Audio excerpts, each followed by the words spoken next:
Willie, this guy says he's a producer from LA. Do you want me to chunk it? Do you want to respond? Do you want me to respond? And I said, I'll look at it. And it just said, hey, I've watched your show, Duck Commander on the Outdoor Channel. I think you have a really big show. Give me a call. I'm a producer in LA. And so I called the guy, and he is like, he was classic LA. I mean, fast talker, and like, he goes, and he was telling me how big this could be. So I'm telling y'all, man, y'all got something that's doesn't need to be on that. It needs to be on something bigger. And I remember he said, Willie, when this is over, you won't be able to walk down the street without everybody recognizing who you are. And I thought, this guy is so full of bull. I was just like, this is not, like, he is, and I'm kind of like, yeah, right, whatever. Welcome to the Carey Nieuwhof Leadership Podcast on YouTube. Man, I'm so glad you joined us. And if you're new here, you'll want to subscribe, because then if you do, you'll never miss guests like today's guest, Willie and Korie Robertson. Yes, you know them from Duck Dynasty. They're a lot more than that. They're CEOs. They're brilliant business minds, and we deconstruct the whole Duck Dynasty story and talk about how to lead when you're in the spotlight. Like, how do you raise a healthy family? How do you stay healthy when you're in the spotlight? And a whole lot more on today's episode. Today's podcast is brought to you by CHURCH.TECH. Man, we're in a fascinating age, and with the touch of a button, you can turn your weekend messages with a simple upload into small group guides, text messages, emails, social, and a whole lot more. You can check it out at CHURCH.TECH, and we'd love to give you a discount. So if you use the code CAREY2024, you'll get 10% off your subscription. And today's episode is also brought to you by Parkhill Architects. So, do you know that church building and how we build our churches is changing? In fact, churches today that are smart are spending more time and money on community space. And the best thing about Parkhill, they not only know how to do this, they work with your budget, not theirs. You can check them out at parkhill.com/faith. That's parkhill.com/faith. And now, today's conversation with Willie and Korie Robertson. Well, Willie and Korie, welcome to the podcast. Hey there. Thanks for having us. Yeah, it's been a few years in the making, hasn't it? Has been. Yes, I think we talked about doing this about 5 years ago in London, maybe. We did. Yeah, that was funny. We were on a really busy season in our life. We were at Leadership Conference for Alpha in London, England. And my wife and I are having dinner at this random restaurant that she just picked out.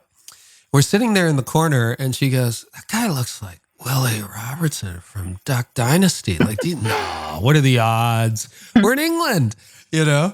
And sure enough, Matthew from Alpha came over and he said, would you like to join us for dinner? You know, in that nice British accent. And then we joined your table, and it was a fantastic dinner conversation.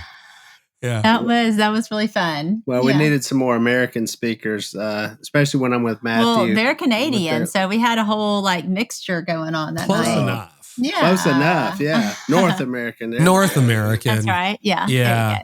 My favorite meeting, or my favorite moment from that, I think I told you this since then, was we're talking about walking through Hyde Park and seeing the squirrels. And one of the women at the table, in her nice, proper British accent, said, ooh, don't go. I'm going to do a terrible job, so please, British people, don't hate me. She goes, don't go too close to the squirrels. They have diseases and you might get an infection. And then you, Willie, piped up from the end of the table and went, you ever eaten squirrel? I'm like, that one made it for me. That was like, that's a story I think I'll tell till I die. That was great. Well, one of our favorite stories about during our whole time on Duck Dynasty, we actually went to New York City to do some press, and Kay brought a squirrel. She packed a squirrel and brought it to cook in New York on the Wendy Williams show. So that we had a cooking segment, and she wanted to cook squirrel. So she brought it in her carry-on. She sent it through the X-ray. Can you imagine seeing the skeleton of the squirrel as it went through the TSA? So have you ever watched Alone? The TV show, the TV series? I have not. I have not watched Alone. Mm-mm. I mean, squirrels, just bread and butter. They're doing rabbit, but they're also doing porcupine. Have you ever eaten porcupine? I have not eaten porcupine. Well, I guess if you're in the Arctic and there's nothing else to eat and you kill a porcupine, they're filled with fat. But that was fun. So anyway. That'd be a hard cleaning job too. So. Ooh. Yeah, I guess if you're on the verge of starvation, it's amazing what you'll do, but it's a fascinating show. Anyway, good to be with you guys again. So I love going to the backstory. I think so many of our listeners are familiar with you. They've seen not only, Duck Dynasty, but they've seen your ministry, your heart for the church, your heart for the kingdom and beyond, and your family grow up literally before our eyes, which has been amazing. I mean, to see their ministries in their own. So I'd love to start with some before and after. Before anyone you knew who you were, describe your family.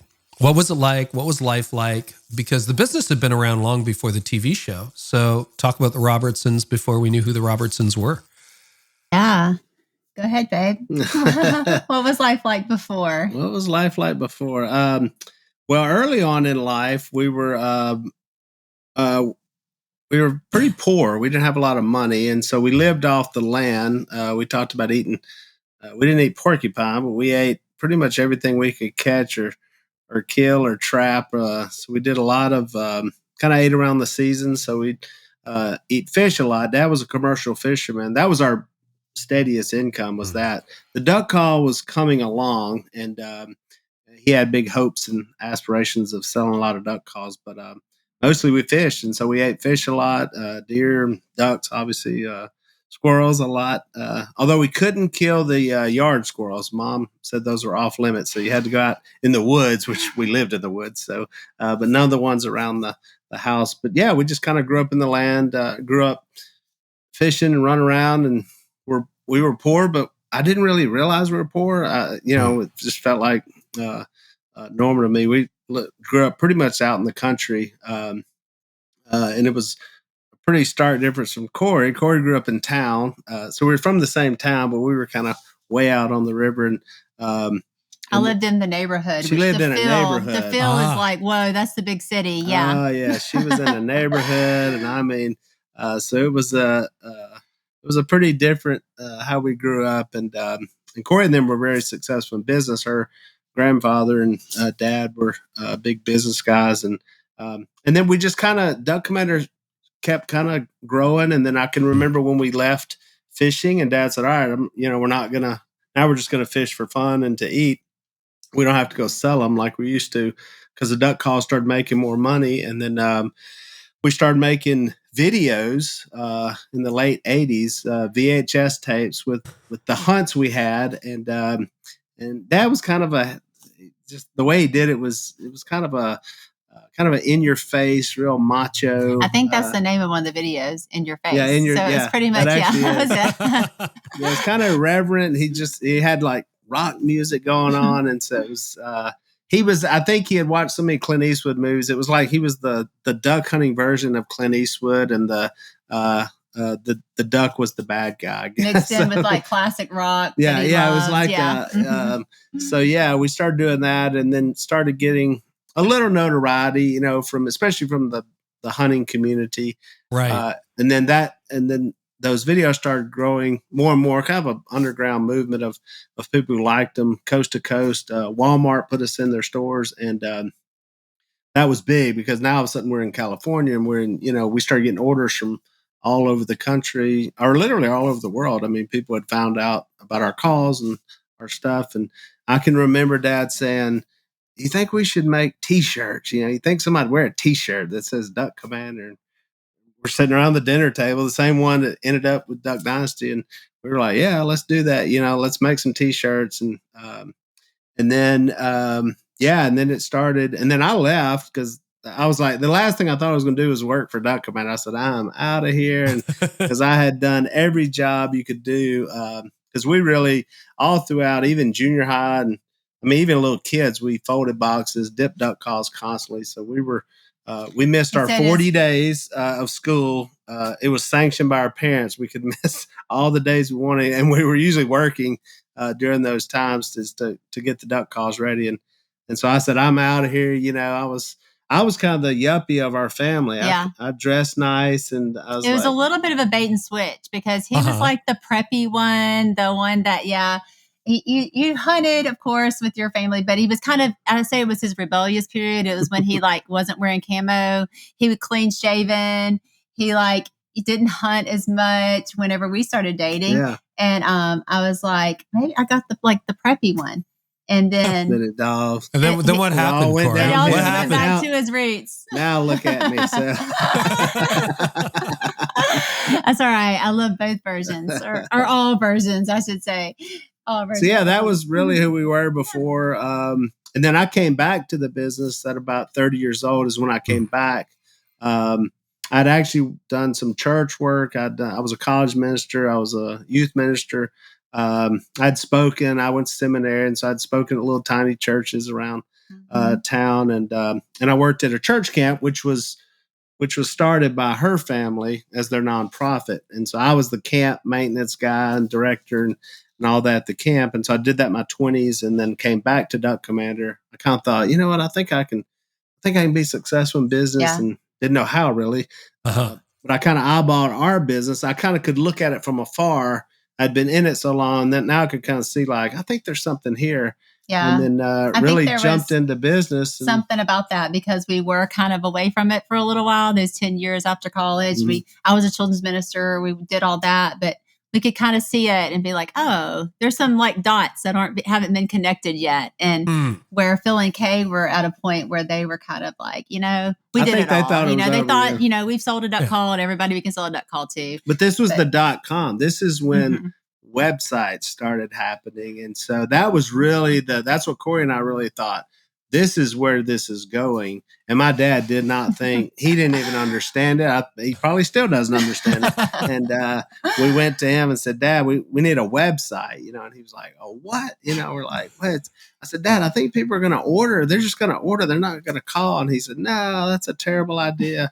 Tell them if they want a duck call to pick up the phone and call. And I said, Dad, I really think this is where it's going to head. And so Korie and I started the website, and then we started getting a lot of momentum in the business. And still no one, like if we went to a Bass Pro Shop or, a sporting goods store, a lot of people had heard of Duck Commander in kind of those settings. And then that's when it was actually Korie's idea to do a TV show, which again, Dad thought was a terrible idea.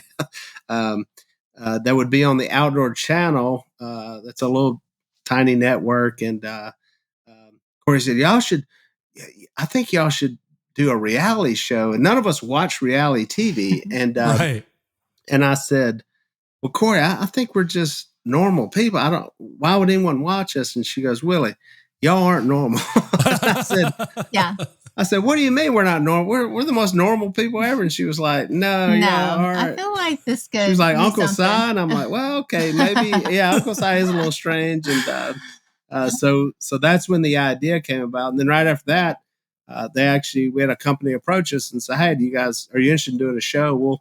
We'll sponsor. It was a shotgun company, Benelli Shotguns out of Maryland. And so we launched in, and that's where we started. And that's where we got noticed by the producer in LA. And so that's where Duck Dynasty came about. So yeah, there's a lot there. Backstories. I want to unpack some of that in layers, but it's interesting. So you rebelled by shaving and buying some Ralph Lauren and going to college, basically, is what happened. Yes. Well, and then I wanted to attract the right wife that I wanted to attract. I wasn't sure this, in 1990 was going to be that, Yeah, exactly. So Korie, you grew up nearby, but a different world, right? Yes. Parallel universe. So tell us a little bit about your background and then how you guys met. I want to hear that. And then I want to hear the business brains behind this. So we had a family business as well, but it was a little bit different. Like my dad went into an office and, wore a suit every once in a while and all that. So, we had a family business and we had a chain of discount stores and a publishing company and things like that. So I grew up in a similar environment, but just totally different. I always say that the things that we had in common, like our faith, and both families we both grew up with have a strong legacy of faith and hospitality and in family business. But the way it looked was just could not have been more different. Yes. I remember the first time I went down to their house. I was in 5th grade. I'd gotten invited down there because they were having these big fish fries. They would catch a mess of fish and invite some people from church down. And I went down there and I walked up to Phil and I saw him for the first time. And he had this like big beard and camo, all camo, big beard. And he said, have you met my boys, Willie, Jess, and Jason Silas? And my friend and I were like, yes, sir. And he said, they'll make good husbands someday. And we were in 5th grade. This is when this happened. Yes. He said, he said, they're good hunters. They're good fishermen. They're going to be good providers. And we were like, this is crazy. Like, what is this? But Willie was so cute and so funny. And I remember I fell in love with him then. But we went to different churches and different schools and all that. And then we got together. We got married at 18 and 19 and went off to college together. Willie was in seminary at the time. And actually, that was a little controversial because I'm 17 years old when I tell my parents we're going to get married. And this is another difference in our families. My dad had like the PowerPoint presentation of all the reasons why probably not a good idea. And like, what's going to be your budget? How are you going to live? What are you going to do? What's all that? And his dad was like, well, you can get married in Arkansas at 16. Like, what are you waiting on? So there was a little difference there. So it turns out I, said, I'm going off to college. Like, I want us to stay together, but I have to go to college. My parents said I had this plan for me my whole life. And Willie says, see you later. And we break up. And about a week later, he calls me back and it's like, maybe I should come to college. So he came to college with me after that. We got married and started school together in January. And I came back and I did the children's ministry at our church while our kids were little and was a little bit involved with Duck Commander just as I could. I did some little limited edition hand painted duck calls, or I would design the catalog or do things kind of as it needed. And then whenever we kind of had the idea to do Duck Commander, the website, duckcommander.com, my dad had actually started the website on a small scale and was doing a little bit of that. And then we kind of looked at each other and were like, hey, I think there's something more to Duck Commander and what it might be and how we could contribute to it. So we just kind of went all in. We started running the website right out of our own home. We cleared out our garage and we started shipping, buying more products. We started this little club called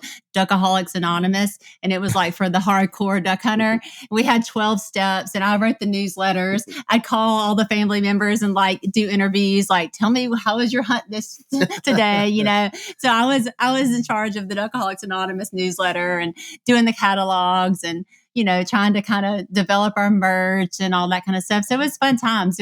But our phone number was the number on the website. So, we had all these little kids at the time and we'd answer the phone at 2 a.m. from somebody from wherever. Ordering a duck call in the middle of the night. Yeah. Which was actually the same way when we had Duck Commander back when it was at the house, which was a long time. It was pretty much right before the show is when we moved out up to this building. It was the same way. We had our phone number and I would take orders at 8 years old. I'd write them on the back of a paper plate. And then when we started the website, it was all back in our house, get our kids to help fill the boxes. And I would drive up to the post office and we were shipping out mailers. And I had this old Suburban. It was just slam full of mailers. And we were trying to clean our list up always and see who was current, who wasn't. And it was a lot of work, a lot of fun. And that's when we dove back into it in our early 30s and really just kind of immersed ourselves into business and this business. And I told Mom and Dad, I said, hey, I think we can make it bigger, and again, I didn't have all the exact answers, but I said, and they were like, hey, sounds good. Phil said, hey, make sure you send my check to me. I was like, okay, we'll do that. We'll make it was sure actually probably the smoothest transition from like a parent, father 100%. To son. You hear about kind of those horror stories of how does like a parent pass down a business or whatever, but it was smooth. But nobody wanted it. Nobody else really wanted everybody was like, good luck with that. Kay was so stressed because she was trying to handle all the finances from it, had all these loans here and loans there and funding it and everything. So then we went down and said, hey, we think we can do something. And they're like, go for it, Well, please take this thing. Yeah. Well, Korie's dad, he was so influential. Korie's being modest, but they had a chain of stores, like over 100 stores. Like they had a giant chain. They had a big chain of like big buyer clubs. In fact, that sold to Sam's. And so, in fact, the Sam's Club in Monroe, Louisiana was built by her dad and grandpa from their business. So I think they had about 30 something of those stores. So they had done this big business. So he was just a wealth of knowledge. You could go and say, hey, what about this? And how do we, and so he was always, and obviously he wanted us to be successful as well. And so, but we would go to him for like the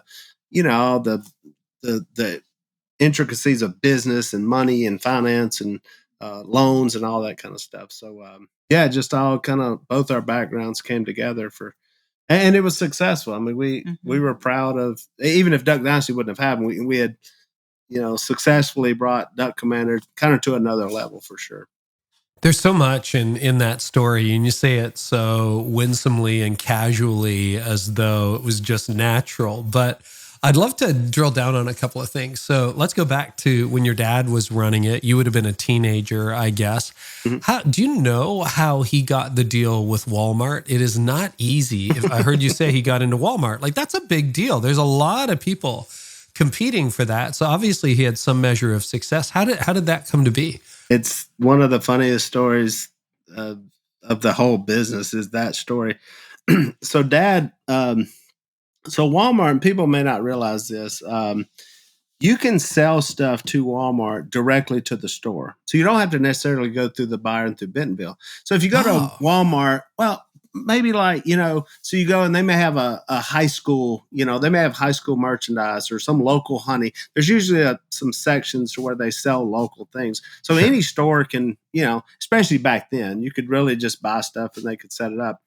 So Dad had figured, he had went into a Walmart, into our local Walmart and said, hey, I'm making these duck calls and, I'd love to put them in there. And the local manager said, yeah, okay, I'll stick them in here. So he buys a dozen. So then Dad goes up to the next little town, which was Farmerville. And he goes to Farmerville and says, hey, old Bobby down there at West Road just bought some. And, I think it'd be a good idea. Yeah, I'll put them in here. And he just starts driving from Walmart to Walmart and getting them in every little store. Well, he gets like 50 Walmarts all around East Texas and North Louisiana and Mississippi and Southern Arkansas. Well, the buyer in Bentonville is looking at his report and he goes, what is this Duck Commander duck calls?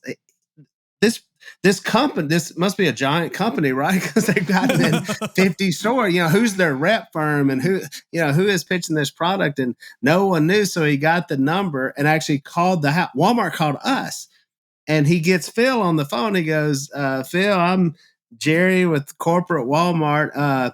He said, Mr. Roberts, I got a question. How did you get so many of your products in my stores? And Phil said, one at a time. And he goes, one at a time. He goes, yep, I just get my truck and I drive to another one. And so that guy says, well, let me see if I can make this easier for you. Why don't you come to Bentonville and let me look at your thing? I can help you out and you don't have to get in your truck and drive around. And he went to Walmart and the buyer put him in like 2,000 stores. Wow. And that was the game. That was like, that's when the fishing stopped. We actually hired somebody. It was like, we're going to have help now. We hired Uncle Si to make that's when the actual company was forming, because really back then there's not really many employees. It was just Jace and Phil. And I mean, just a couple of people that we had, it was just a really small company, but that's what put us on the map, I'm so glad you told that story because you know what? We do a lot of origin stories, like backstories on this podcast. The number of times somebody getting in their truck, driving from place to place, because everybody sees the success. Nobody sees the humble beginnings. And that's powerful. And yeah, maybe it doesn't work the same way at Walmart today. Maybe it does. I don't know. But that idea of pounding the payment. Well, it's different. And then we would start when Jace and I then were really, when I'd kind of taken over, and then we would still go up to Walmart and have to have our yearly meetings. And we were always just mortified. Like if we lose this account, because what happens is it becomes such a big account. Like we could only service that one, and Walmart was always good. Mom said, oh, they always pay on time. So we liked Walmart because they would pay you on time. And so we would go up every year. We would sit there and have the meetings. And just through that, we, meeting different buyers, because they switch so often, that you have a new guy, the guy just came out of, or some gal just came out of, jewelry, and now she's buying your duck call, and so you're having to kind of do this over and over. And I will say, once once Duck Dynasty hit, and I think they did one year. They did in 2013, maybe it was like $400 million in Duck Dynasty merchandise. That was not us. That was the A&E's brand, and it was on. I think we're in 19 different departments. Well, Walmart invited us to come up to something they do, like a big thing. So they sent their jet down to pick us up. So I called Dad and I said, "Hey, Dad, did Walmart ever send that jet back when you were dealing with them?" He goes, "No, they never sent the jet." I said, "I'm looking at the jet right now." That's awesome. Yeah, I remember a lot of days of driving to Bentonville. We used to, that was the big deal every year. Like, make the drive to Bentonville for the and the don't big meeting. we'd be like, "Don't lose it." And actually, when we took the company over, so I looked at it and I said, "Man, this is Walmart was probably 90% of our business." And I knew, I said, "This is just not good." I said, "What happens if something happens to this account?" And so I started going and making a bunch of other relationships, with other vendors. And I said, "We just got, just in case, you never know." And what was it, 2 years after we took it over? Yeah. 2 years into it, Walmart completely took us out. For 1 year, we were not in Walmart. They had this whole new strategy, and they were going to just take one vendor for, and that didn't last long. The customers revolted, and they were like, "Okay, go back to having, the variety and all that." But there was 1 year that we completely lost them. And I don't know how we stayed afloat that year. That was one of the hardest We held years our paychecks. I had a stack of my paychecks. We cut cable. We held our paychecks. We were like, "What do we have? How can we just survive on as little as possible until we can get this figured out?" And I thought we took this over at the worst time ever. We just lost our biggest accounts. No, but that's such wise advice. I mean, everybody wants, you think, "Oh, we won the lottery," when someone like Walmart comes knocking, but that's a challenge, right? Sometimes if you become a one company town, a one client firm, that client, there's a new CEO, the jewelry department takes over, as you said, or they make a different strategic decision, you can be bankrupt tomorrow. And that was so wise of you to go out and start building other relationships, Willie. Korie, I want to talk about the idea for the TV show. In some of my background reading, you're an idea person. You had a lot of ideas and obviously came from a bit of a business background yourself. Tell me where did that idea come from? Yeah, it actually came from a strange place. I actually was a reality TV fan, and I'll never forget. And this is what year? Just so we can date this, like roughly, because reality TV's become so many things. I still like reality TV. Yeah, 2010. 2010, no, maybe a little earlier than that. 2008-ish. So it had been around for a little while. Yeah, maybe 2008-ish. Yeah. And I remember I was watching American Chopper. If you remember that show. I do remember that show. Okay, yes. About motorcycles, a dad and his sons who have a motorcycle business. My kids loved that show. On television, and I thought, it was so popular. There was American Chopper branding everywhere. I had been somewhere and seen American Chopper, like a whole store of American Chopper stuff. And I was watching and I thought, why are people watching this? Because it's about motorcycles. I don't care about why am I watching it? I don't care about motorcycles. And I was like, it's a family. It's a family dynamics. It's a family business. And that's what's interesting about it. And I thought, we should do this. And I thought, actually, we could sell a lot of deck calls. I was like, this is basically just like a 30-minute commercial for their brand. That's what this is, Yes, it is. And I thought, I think that we could do this. And I looked at Willie and I was like, your family, I truly said, I was like, your family's not normal. Like, I actually think that this would be interesting.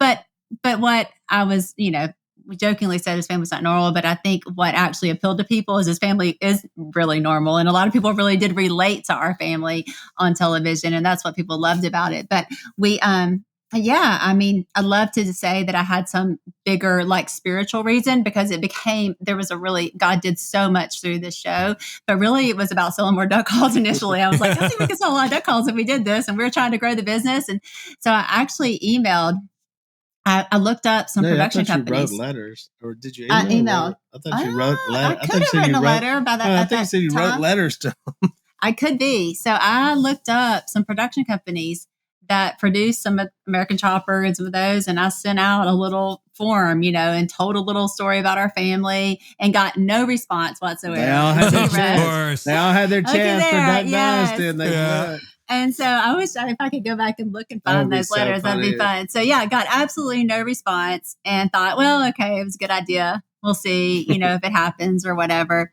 What was your pitch? Do you remember your pitch? Oh, I just told a little bit about each family member. And I remember telling about it because I was like, we're a family business. We all work together. All the brothers have their roles. And, I have no idea no telling what I said. Apparently it wasn't interesting enough to get a response back because apparently I didn't pitch it well enough for that.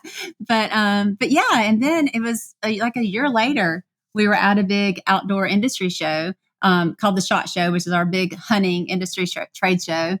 And by that time, what I think Willie did really well and what I think shifted Duck Commander just as a whole. So, because Phil had this like great idea. He had this invention. He worked hard and all that, but he's on the end of the river and he's still on the end of the river. He wasn't like one much for relationships. And so, but Willie loves relationships and he loves people and loves making those connections. So when Willie took it over, he did such a great job of just building those relationships within the industry, which we had never had before. Like Duck Commander was kind of a lone wolf in the whole outdoor industry. And Willie started making relationships with, other companies and camo companies and gun companies and ammo companies and all that kind of thing, which is what really sustained us when Walmart dropped us. That's how we made it. That's how we made it because you started getting all these sponsorships and building. I found out people would actually pay you to use their product. Basically like the earliest version of influencers. Which made me a legend down there at Phil's house because he had never thought of that either. So when we come in going, hey, we just got this and this and this all to the bottom line of the company. And all we had, and we got, they're probably more impressed with the free products. And we got free shotguns, free shells. And they'll pay us to wear them. Wow. I mean, Phil's like, boy, this guy, just keep going, and so it was, that was the success of it to really push that for when our bottom line was really being hurt by selling the products. So we had developed a relationship with Benelli Guns, and they actually hired a marketing guy out of reality TV that year. And he had basically the same idea I had, I guess, and set us down for a meeting and said, hey, I have an idea. We think that what if we do a show with you guys? We'll sponsor it. And we'll make it a little bit more reality style. And I'm like nudging Willie. I'm like, yeah, I told you, So that was fun. So that was the beginning of it. We did that on Outdoor Channel. And so here's my favorite part of the story. So they said, look, we're going to pay for production. You guys are going to sell more duck calls. Your business is going to get better. And I was like, that's a smoking deal. So right at the end, we're fixing to sign the deal. And Korie says, well, I think they should pay y'all money too. And I said, pay us money for what? Like, they're already paying for production. She said, no, they should pay you a talent fee. I'd never heard of a talent. I didn't know what a talent fee was. And I said, you think? And I'm thinking like, well, I guess we could scratch out a couple of grand, And she said, no, I think we should ask for a talent fee, for you and for Phil and for Jason. I said, okay, look, you can bring that up. If it gets weird in any way, abort the mission, get off that, go, don't lose the whole deal. And so we get in the meeting. I was like, I'm not going to lose the deal. I just read the book, Negotiate to Win. I was like, I got this. I'm not going to lose the deal, but I think we should at least ask. I mean, all they can say is no for a talent fee for you guys, So we are right at the end of the day. He goes, okay, we can start production on this day. And I think everything's good here. And Korie's like, hey, one more thing.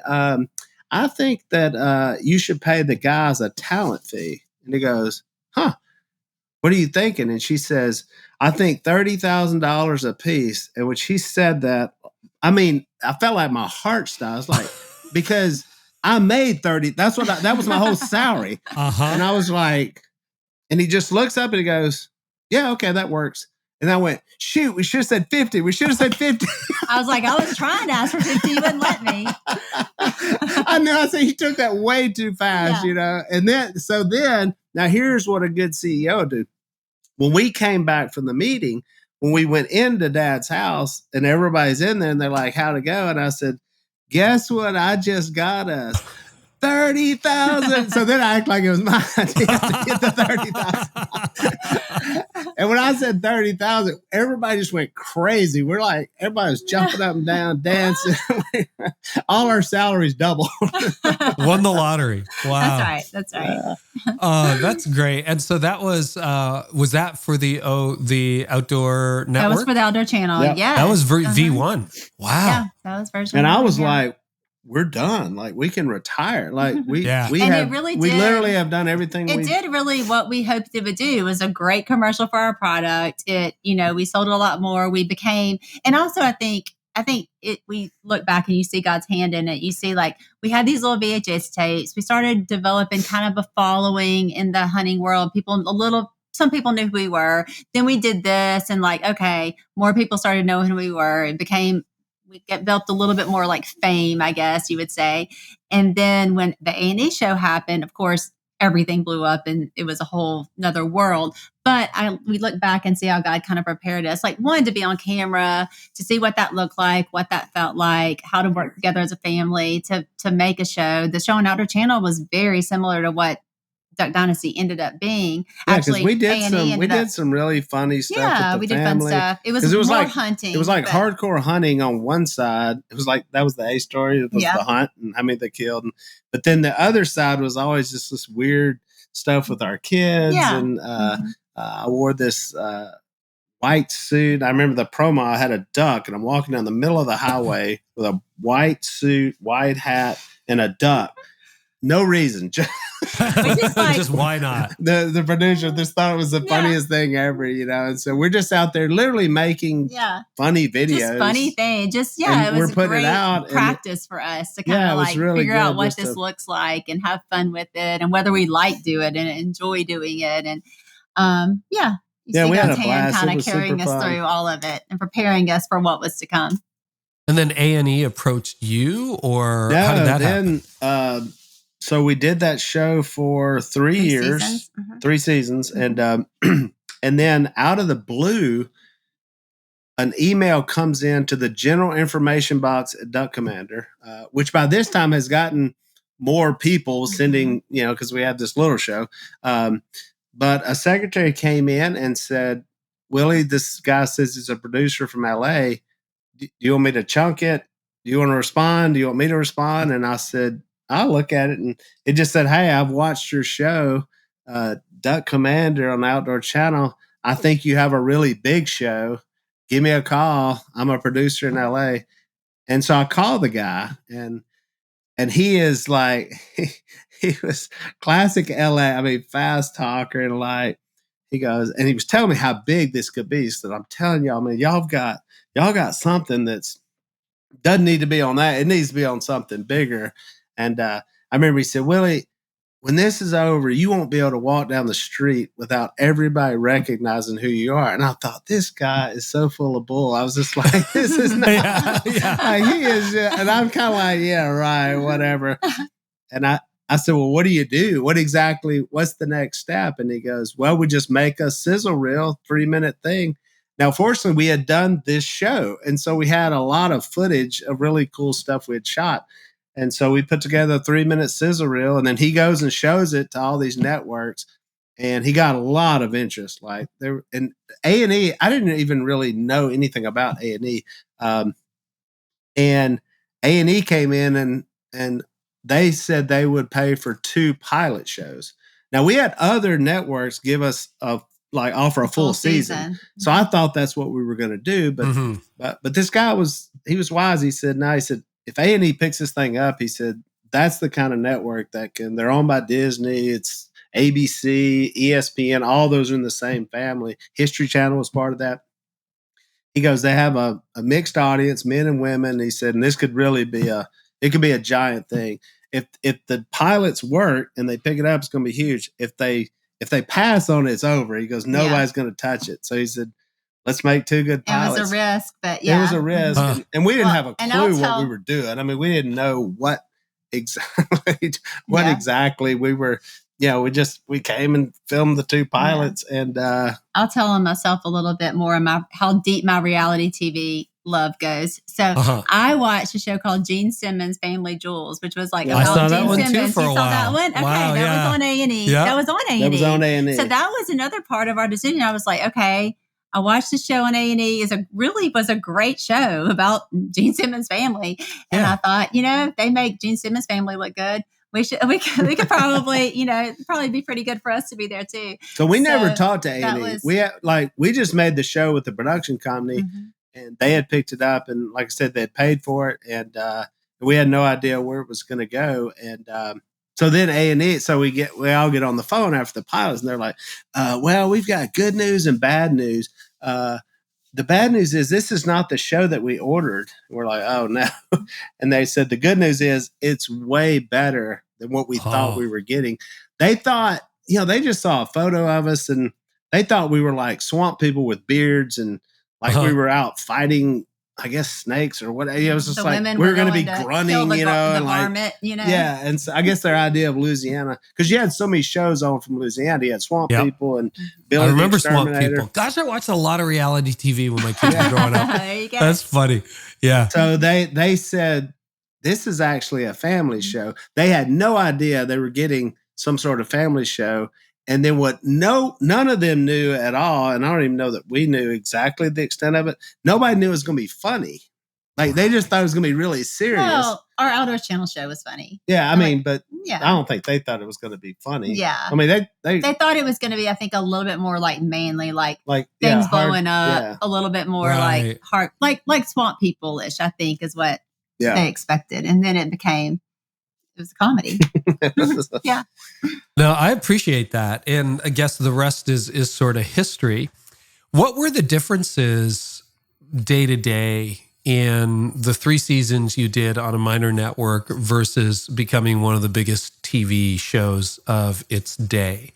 Was it like a little bit consuming before and then all consuming? I'm not talking about all the spinoffs and the merchandise and the hype and all that stuff. I'm talking about just your every average, ordinary day life, that kind of stuff. Yeah, I would say that's the biggest difference. It became all consuming. And it was very difficult because like we truly were the employee. Like we worked the family business, we actually made the duck calls and shipped the duck calls and ran the website and all that. That wasn't your business. You had a business, right? Right, exactly. Yeah. And then the show became our business. And so like, how do you, like we had to really quickly like ramp up, like hire people and try to, and also even change our systems. Like our website crashed 3 times, when the show first came out, and we lost all these orders, and it was just trying to do it all at the same time was difficult. And also that first season, we didn't know what the show was going to be exactly. We shot that season probably 3 times because there's a lot of stuff that just never made it on television because it wasn't good yet. Like we were trying to kind of figure it out. What was everybody's roles? What was going to work? And so early on, we were shooting 7 days a week, literally. And also like 10 months out of the year. Like and also then promoting, traveling around to promote the show. So then we got to a point, I think we renegotiated after like season 2 and said, okay, we can't, like, this isn't sustainable. Like, we can't live like this. Like, we have to figure out how to. And one thing that's nice is we're doing it in our hometown with our family. So we're together as a family. So it wasn't like we were gone, we were here, but it was a lot of work. And we renegotiated. We said, we'll only film Monday through Thursday. That gives us Friday through Sunday to travel or to, be with family, or we did a lot of speaking. Or just do and different things. General things. Whatever we did. Yes, we're only filming through Thursdays. We just put some parameters on it. We're only going to film 9 months out of the year, to where we could actually make it sustainable. And then also, within our business, hired people to try to do roles that we couldn't do anymore because we just physically could not. How badly did the business suffer or struggle at the beginning? Because I can imagine you come in with your brain trust, your ideas, but you're also at the center of it. And rapid growth is a problem a lot of leaders experience, and disruption like that. How did you guys handle that? It was terrible. It was, it was terrible in that, as people would say, like, oh, well, those are good problems. They weren't good problems. They were terrible because you realize you weren't necessarily satisfying your customer. You weren't getting them the things they need to get. You weren't doing it right. But you just really couldn't. You were trying to hire so many people so fast. And, in a normal business, even rapid growth in a normal business is one thing. When you throw fame, something that's famous and on television, in with that, it becomes something beyond even worse because, the people that were stealing, we had people stealing. Oh, our employees, they would walk in looking like they weighed 110 pounds. They would walk out looking like they weighed 220 pounds from all the stuff. We had people buying our merchandise here and then reselling it up the street, literally going because people just couldn't get their hands on it. We were just hiring everybody, of course, because we didn't.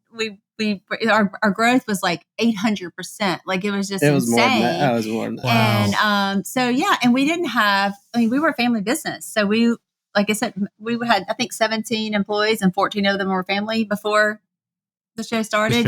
So we didn't. We just weren't prepared for that kind of thing. Well, and they weren't. I remember for me, it was I'm filming 8 or 10 hours a day. It's not like you can go oh, okay, Thursday. It was just and the way these production schedules come out, you don't know when exactly you may have that afternoon or, it's not like every week I'll have this day off or this afternoon off or this hour off. And so you're trying to do so many different things. And well, the other issue too, so we sell direct to customer, and then we also sell to the big boxes, Bass Pro, Cabela's, Walmart, and all that.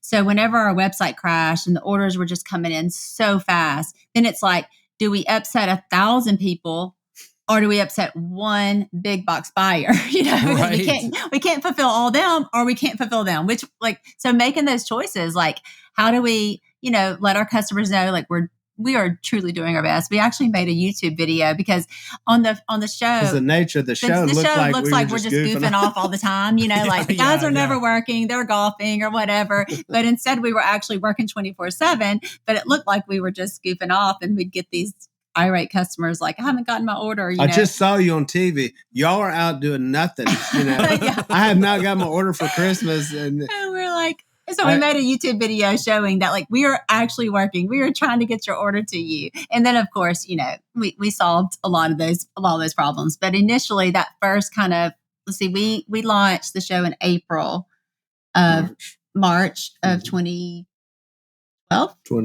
March of 2012. Yeah. And that first hunting season, Christmas season, that was the tough one. That was the one we were how do we keep everything afloat? Well, you've hinted at it a few times. I'm in a totally different world, but some days I'll have a crew in my house here, and we'll just shoot videos because I do online leadership courses for the Art of Leadership Academy, et cetera, et cetera. We'll do a 2-day shoot. I'll shoot team trainings for church staff. I'm done after 2 days of filming at my house, and the crew's amazing. But when they're all packed up and driving out of the driveway, I'm I'm home again. You didn't have that for years.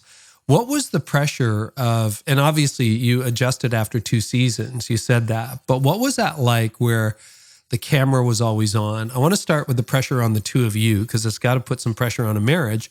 And then you raised a whole family in the midst of that. I want to talk about those dynamics. So what was that like? How did you adjust? What was the pressure?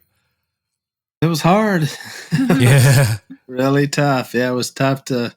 now it just seems like a blur. But you get, I think you get better at production. You get to where that becomes something that, I guess to other people it'd be difficult, but after a time it's oh no, we're just, this will be really easy to do this. And so it's almost like your mind's thinking of something else while you're literally filming on TV. You're doing the thing, but you're but also... You did 11 seasons, right?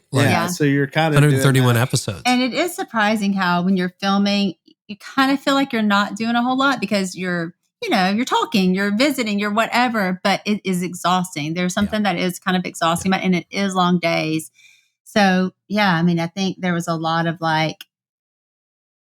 had to figure out, I think, what we had to do, what was important to our family, and what we could just give up and do differently. Like we might eat as a family at 10 at night, where other families are eating at 6:30 or 7, but we're eating at 10, or we just had to adjust and not know that we're not going to look like every other family. Like our schedule is going to look different. There's going to be times when we're together, and there's going to be times when we're not, like we're busy, we're going, So I think that was some of the adjustment. I think for me, like our schedules just became not our own. Yeah, crazy. Not our own anymore, schedules. Well, and you have 6 kids, right? Did I get the count right? So, I mean, I think any parent with 6 kids would say, we already don't have a lot of time for the 2 of us.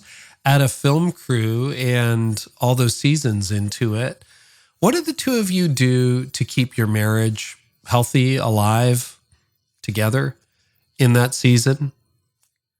So we were, as along with doing the show, we were also traveling and speaking a lot. So we met you in London together, did. And so we tried to, I think that was one thing that was important for us. There was a season where I was like, okay, I'm not going to accept any speaking engagements unless they're with him, unless we're together on them, because then we can be together. We're traveling. We can make a date of it. We can, feel like maybe add an extra day on if we can, to where we can be together. So we tried to just kind of make those trips that were like work trips, also date trips, and try to kind of make the most of those. I think that's one thing that we tried to do. And I think also there were times we just have to say, look, we're not talking about production, TV, business, because it all just starts bleeding together. And so you just have to kind of say no more, or we'll pick that up again on Monday or whatever. And so those are, but those are That's tough. Smart. One of my sons works with me in the company, and we never talk about what we do when we're together on family time. And that really helps, unless it's, hey, permission to ask you a question. Yeah, that's fine. You're going to say something, Korie. Sorry. Yeah.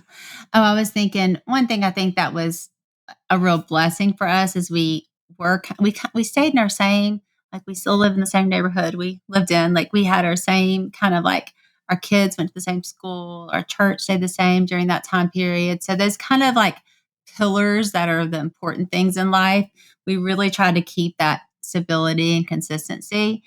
So you would have that kind of like thing to come back to for our marriage, and I think for our family. I think that's one thing that did help us. I see a lot of, during that time, I remember, I don't know, just having a different heart and sympathy or empathy for celebrities who kind of moved to Hollywood on their own.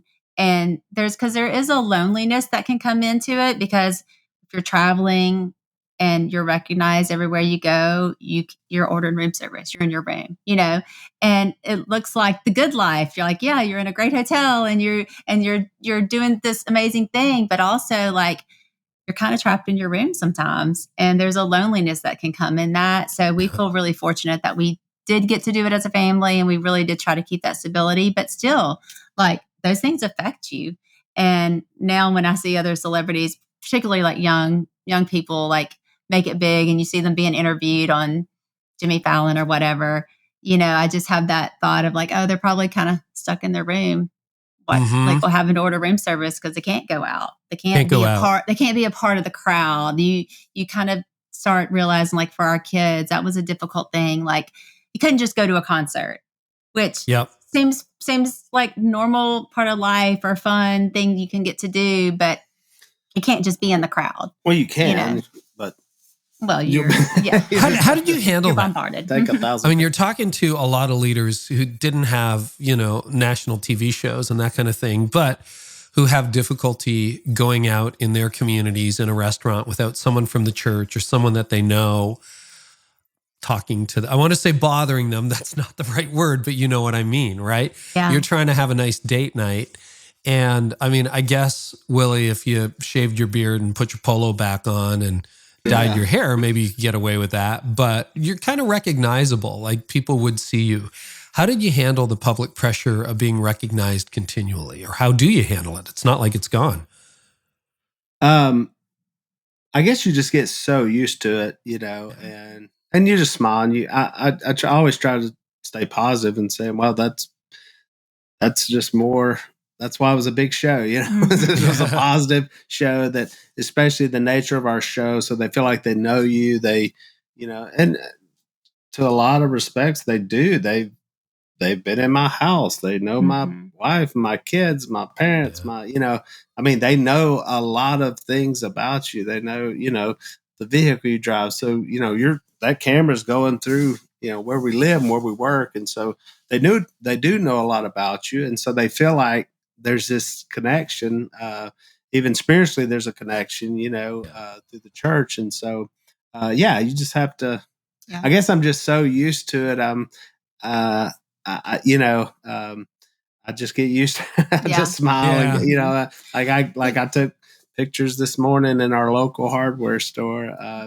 I see these two girls, they're giggling, and I'm like, and then I'm usually going, are they going to do it or not? Are they going to make that leap of faith and come ask or not? And I'm buying my stuff, and then they come up and, are you Willie Robertson? I said, I am, you know, and can we get a picture? Oh yeah, of course you can. So, it's just part of life. I think that's a part of it is, just we try to stay really grateful. Like, you know, we're grateful that people are watching, we're doing this, and we can always choose to just stop, you know, of course, but I think there is that temptation to kind of like isolate a little bit. So we really, I think we fought that and tried to just say, no, we're still going to be as normal people as we can be. You know, we're still going to, Willie would joke because he does all our grocery shopping. He does our cooking. He'd be at the grocery store. He'd be like, I can't believe you're at the grocery store. We're like, we have to buy groceries too, you know? So like, we really just try to not to fight that temptation, even though it's there sometimes to kind of be like, okay, we're just going to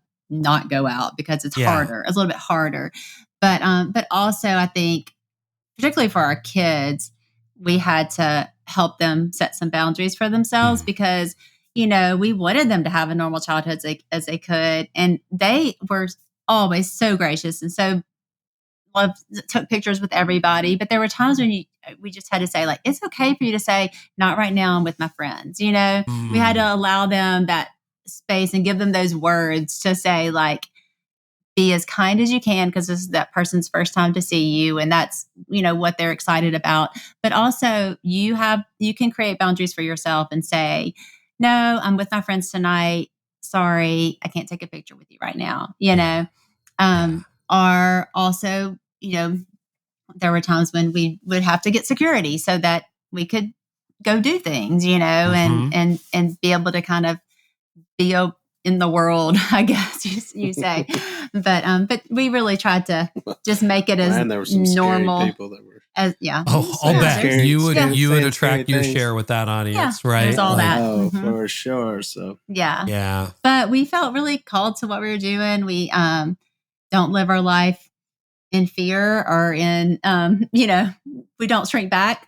So we just it's tried funny to you were saying about the grocery store. I was at the grocery store and the cashier lady says something was wrong with the thing. She goes, "Oh, I'm sorry, Mr. Willie."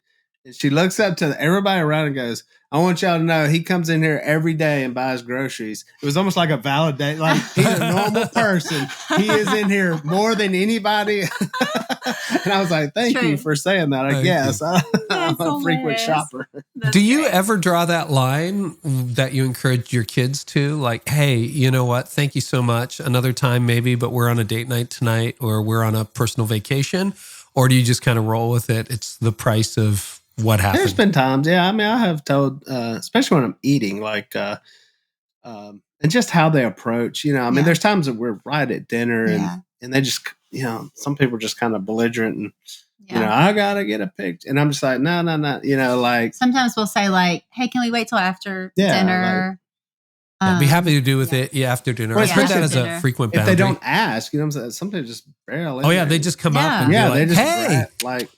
Like I'm grabbing you right in this thing. So or yell it across the airport. Then you're just like, did you have to yell? You know, you could have just been a little more subtle about it. But. I got to, you have a few more minutes? I got a couple more questions. Well, I have like 1,000 questions, but if you have a couple more minutes. Sure. One of the things you mentioned, you're part of the same church, you shop in the same stores, etc. One of the things I've talked to leaders about off and off mic is if somebody becomes well-known or successful in their own community, you didn't move to LA, you're not in New York, right? Like you're still the same people and they remember you when you were fishing and when you were poor. All of a sudden you have the success, you have money, you have fame.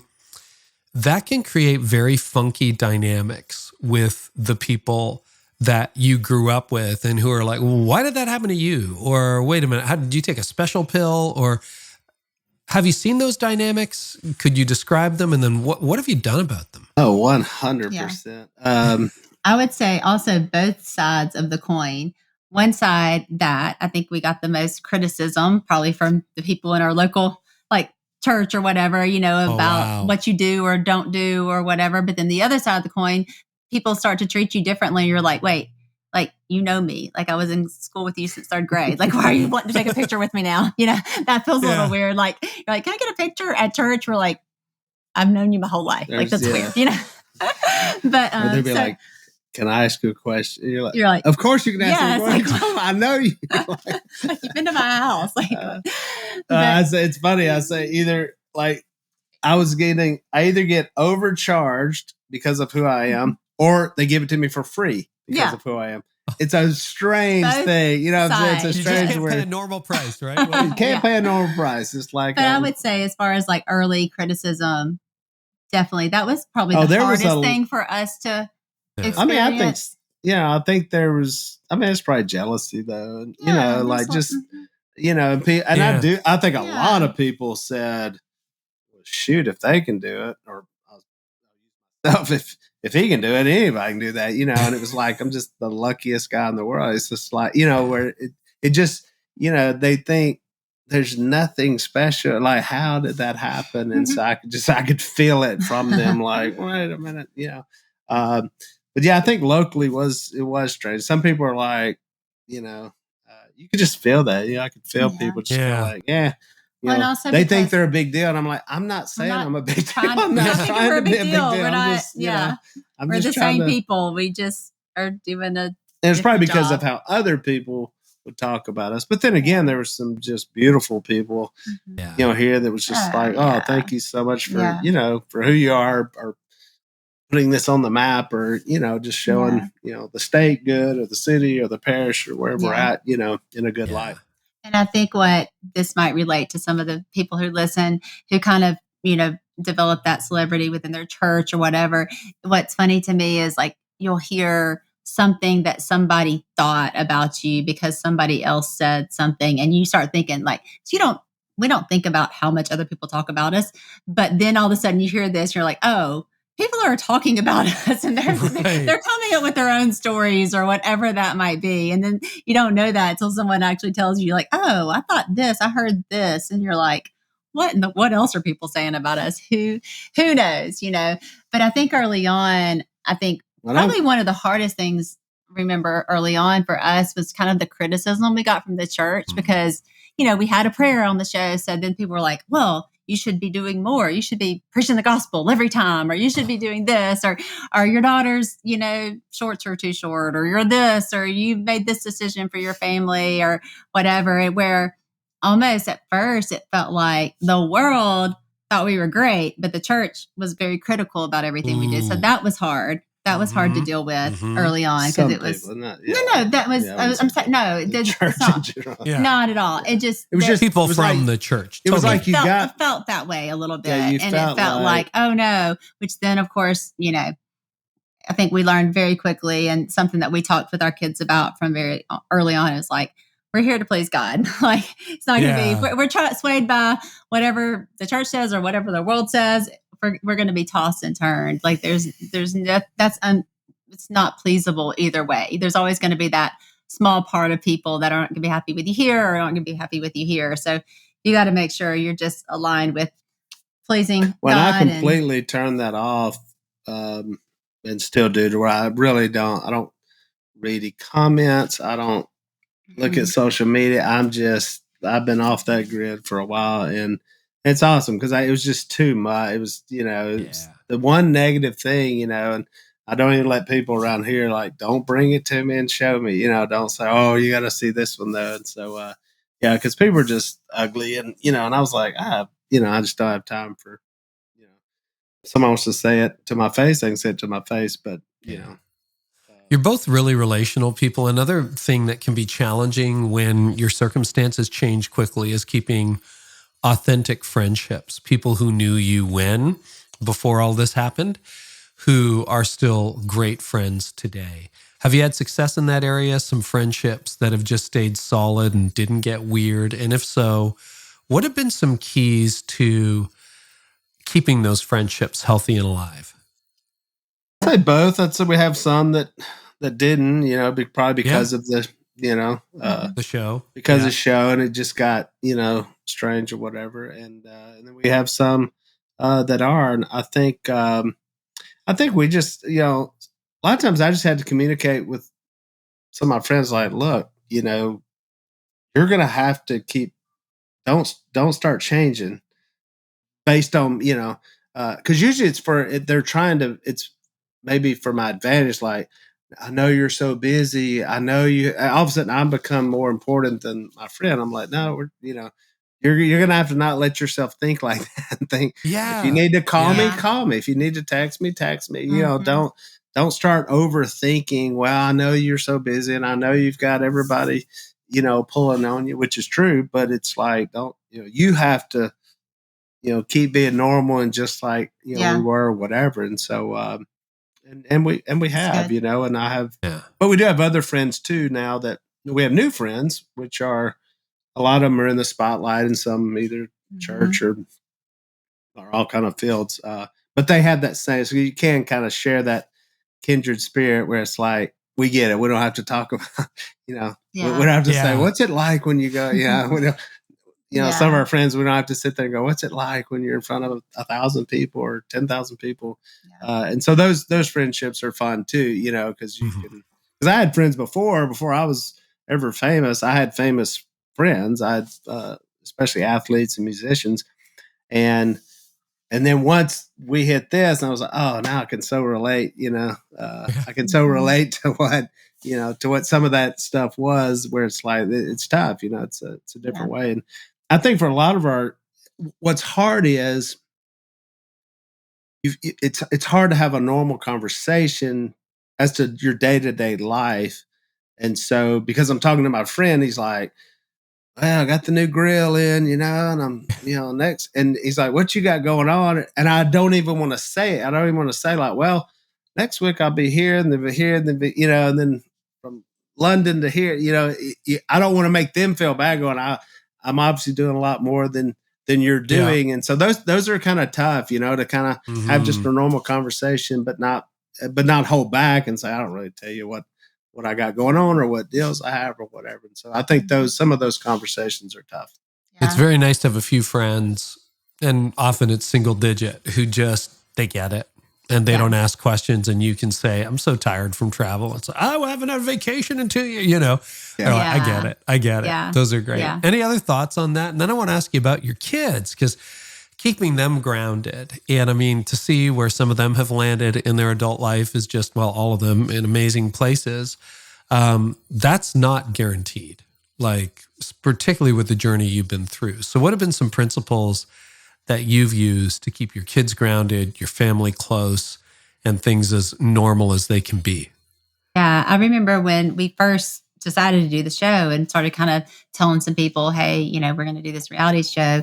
We had a lot of particularly really well-meaning people like who loved us were like, are you sure? Like, what happens to kids in reality TV? Like, they end up on drugs and you get divorced, and people were, scared for us. And we were like, hey, I'm pretty sure we're not like supposed to live life out of fear, but we, so we're supposed to be a light or a city on a hill and all that. So we're going to do this thing.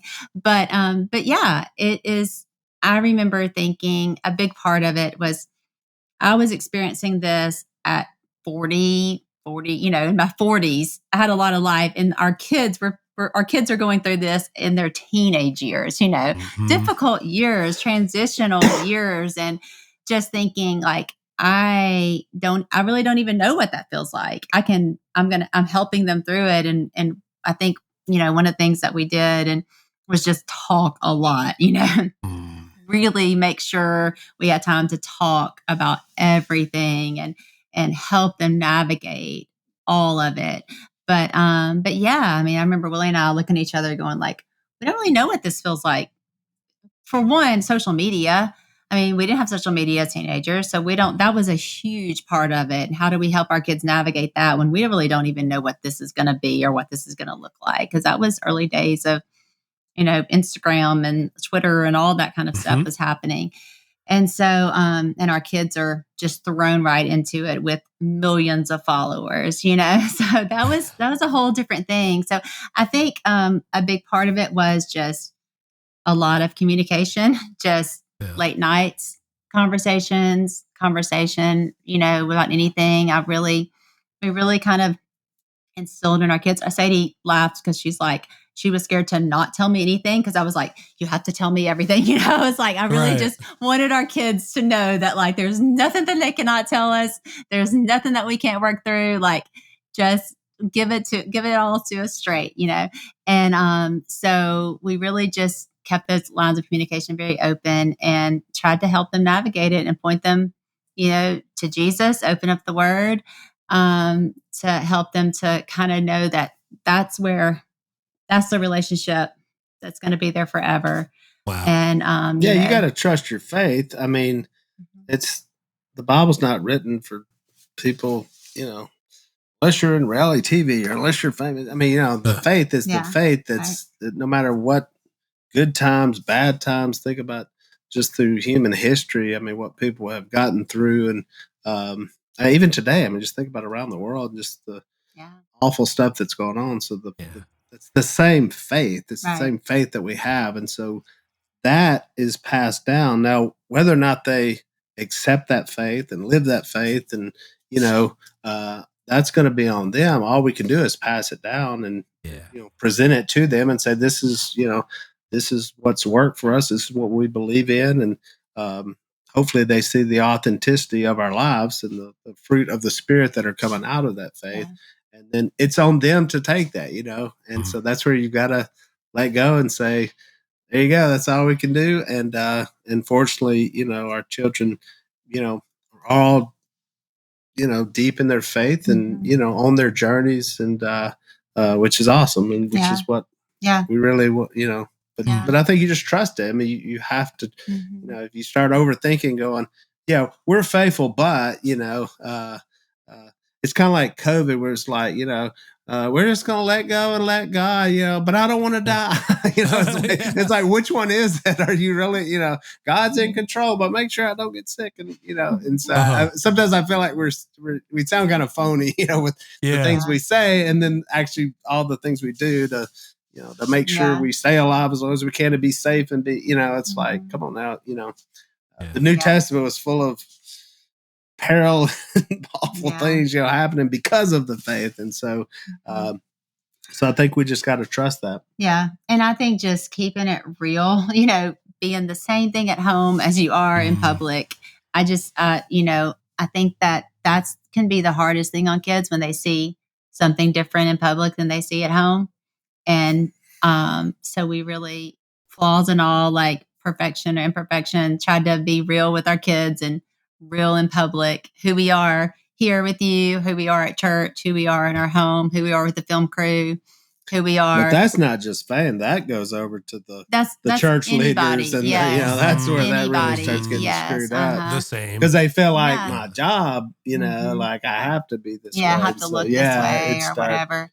Yeah, that transparency and that integrity, that consistency is so important. One last thing on my mind, the TV show. A lot of people ask, you're a reality TV show aficionado, and I'd read along the way that you had set some boundaries with the producers and everything. How much of what we saw on camera was scripted or coached versus spontaneous or just in the moment? So what did you call it? Was guided reality? Did you coin that or was that? I don't know.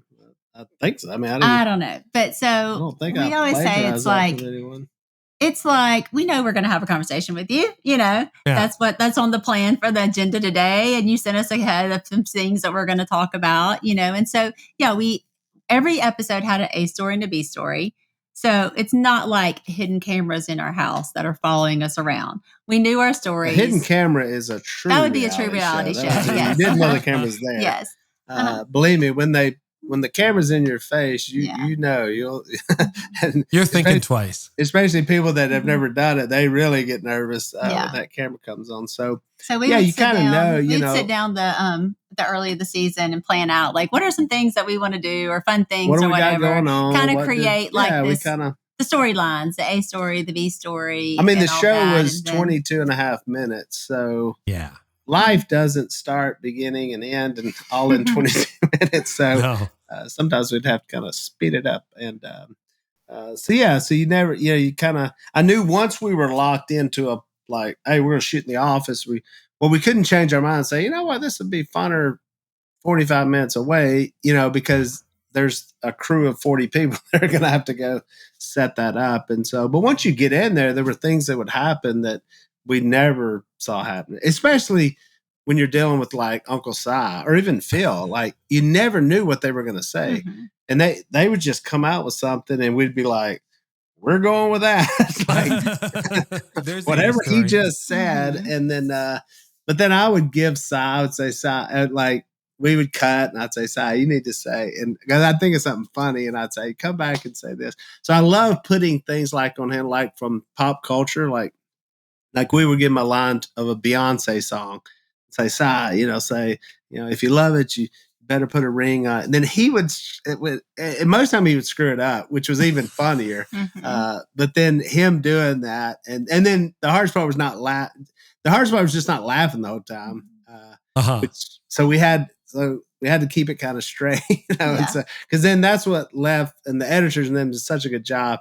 They just would have these pauses and looks, and they'd have this little guitar like, and it would be so funny just the way they did it, just the way it all came out. And it was truly so it was kind of funny. a hybrid, but it was shot more like a sitcom. Yeah, right. It wasn't shot like a reality, like Run and Gun. It was like I would enter the duck car room, which is what like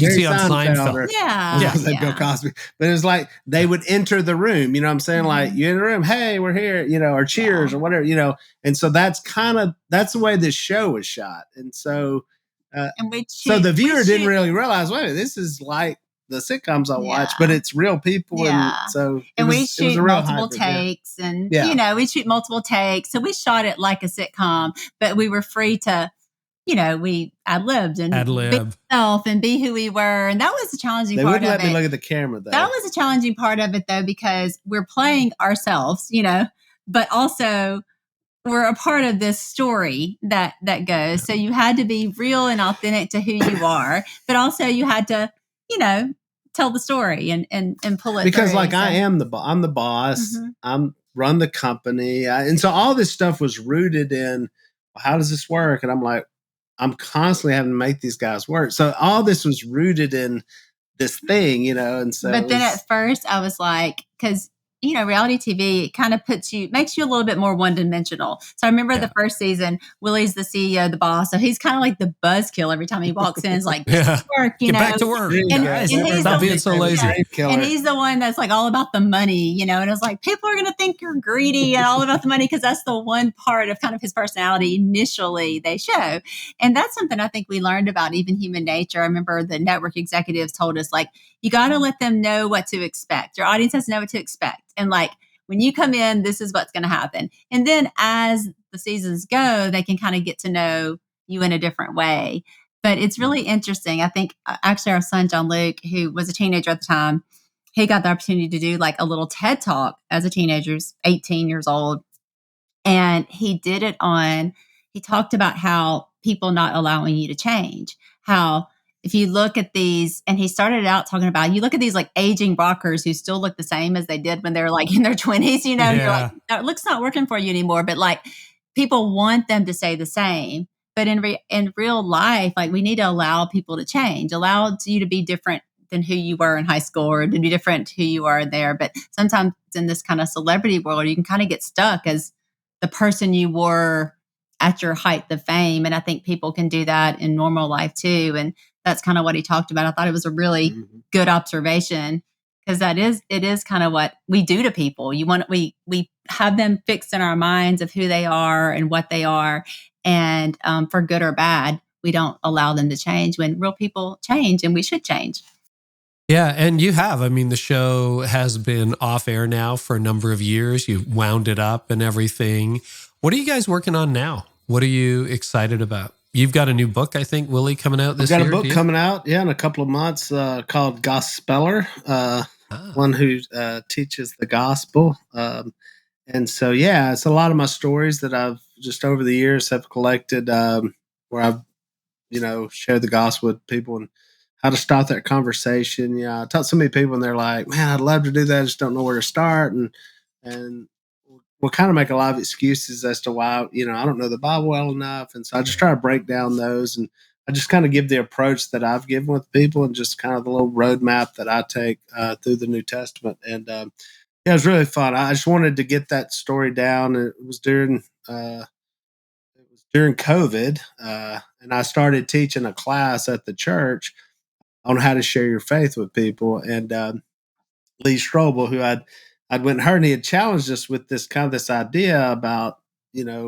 a ministry of evangelism, and how most churches don't have that, even though Jesus was pretty clear on that was a big goal, was to go out and teach that. And so I came home, and then they said, well, hey, why don't you do it? And I said, I'll do it. And so every Sunday I was up there teaching, and we had people come in, and then I had a friend see me do that and was like, you should put that in a book. He said, I've never quite seen it like that. And so I said, yeah. And so we started writing, and I wrote it all out, and that's coming out soon. So I poured a lot into that, and really excited about getting that message out. And I think the time is right and the timing's right for it. And we're excited about that. And Tread Lively, our production company. We started a production company.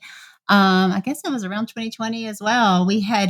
I think one thing the show really showed me, I think it opened our eyes to the power of entertainment and how it's shaping our culture, how much in Duck Dynasty and that little prayer at the end just impacted people in really powerful ways. And so it just kind of opened our eyes to, like, oh, entertainment is shaping us, it's moving us. There's very little about entertainment that is just neutral. It's kind of moving us one way or another. So really kind of put a burden on our hearts to do more in entertainment. And so, of course, since the show ended, we have a lot of podcasts. We do podcasting and do some other things. But we started Tread Lively a few years ago to, expand that. So we came out with our first feature film this last year, and that's called The Blind. And that was our family story. And it's really the backstory.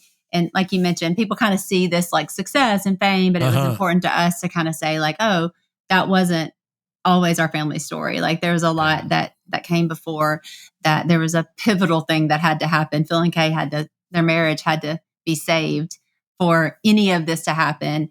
And for that to happen, they had to turn their lives to Jesus. And so the film is that story. And we have a couple more films kind of in pre-development. And so that's been fun. We have some, unscripted and scripted shows that we're working on. And we're just excited to, put more entertainment out there that is positive and uplifting to culture, and hopeful and fun, and just points people to Jesus in really creative ways. So if people want to connect with what you're doing now, what are one or two good places to do so? I'm on Instagram. I'm Boss Hog's wife, and Willie's real Willie Boss Hog. And he's not on Instagram that much, but he's there. He's there. Yeah. You're looking heavily invested in Instagram. Yeah, Willie. He's not super invested, but we're there. And I put stuff out, but I just I'm not. That's pretty much it right now. Of course, we Right. still have our website, duckcommander.com, and that's where we have all of our Yeah, products. there's still that company, right? The company Yeah. that started it all. We're in the warehouse right now. So this is interesting. Our warehouse, it's Duck Commander Warehouse, is now also podcast studios and Live Original, Sadie's brand. And our our son John Luke has a coffee roaster here in this warehouse. So this warehouse has definitely expanded. It's kind of a mixture of all the things our family loves. That's fantastic. Listen, this has been an absolute delight. I can't thank you both enough. Thank you. Awesome. It's been so fun talking to you. Enjoyed Thanks. it.